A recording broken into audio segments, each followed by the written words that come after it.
আমাকে যে স্পিকার বলতে দেননি চক্রান্তমূলকভাবে, যেখানে আমার দলনেতা শোভনদেব চট্টোপাধ্যায় বলছেন কেন আমার নাম দেওয়া হয়েছে, আমি তো কুণাল ঘোষের নাম দিয়েছিলাম। তো সেখানে যখন চেঞ্জ করার অপশান আছে, সেখানে তিনি অপশন করলেন না, কারণ গুন্ডা দমন বিলে যদি কুণাল ঘোষ বলেন সেটা সরকার পক্ষের পছন্দ হবে না। স্পিকার, যে স্পিকার দাঁড়িয়ে দাঁড়িয়ে আমার কণ্ঠরোধ করলেন, তো এখন তিনি সুকণ্ঠে বলবেন আর আমি শুনবো, আমি কেন শুনবো? আমি শুনবো না। কিন্তু আসাটা আমার উচিত ছিল, সংসদীয় বা পরিষদীয় যে পদ্ধতি তাতে আমার আসা উচিত ছিল, কারণ এটা একটা ওরিয়েন্টেশন ক্যাম্প এবং মাননীয় লোকসভার অধ্যক্ষ আসছেন, মাননীয় মুখ্যমন্ত্রী আসছেন, মাননীয় রাজ্যসভার ডেপুটি চেয়ারম্যান এসছেন, মাননীয় রাজ্যসভার চেয়ারম্যান এসছেন, ডেপুটি চেয়ারম্যান এসছেন, ডেপুটি চেয়ারম্যান এসছেন, আর মাননীয় আমাদের স্পিকার সাহেব, রাজ্যের বিধানসভা স্পিকারকেও তো আমি শ্রদ্ধা করি, কিন্তু তিনি আমায় বলতে দেননি তার প্রোগ্রাম আমি শুনবো না।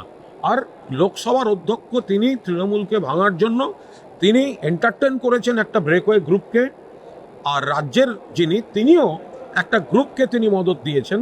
আমি তাদের কথা শুনবো কেন? আমি অনুষ্ঠানে এসেছি, আমি বিধায়ক, আমি অনুষ্ঠান বয়কট করিনি, আমি রেজিস্ট্রেশন করিয়েছি, আমি এসছি, আমি সই করেছি, কিন্তু ওনাদের কাছ থেকে পরিষদীয় জ্ঞান আমি নেব না। আশাটা যেমন আমার কর্তব্য, আমি ওনাদের কথা শুনবো কিনা সেটা আমার সিদ্ধান্ত, আমি শুনবো না।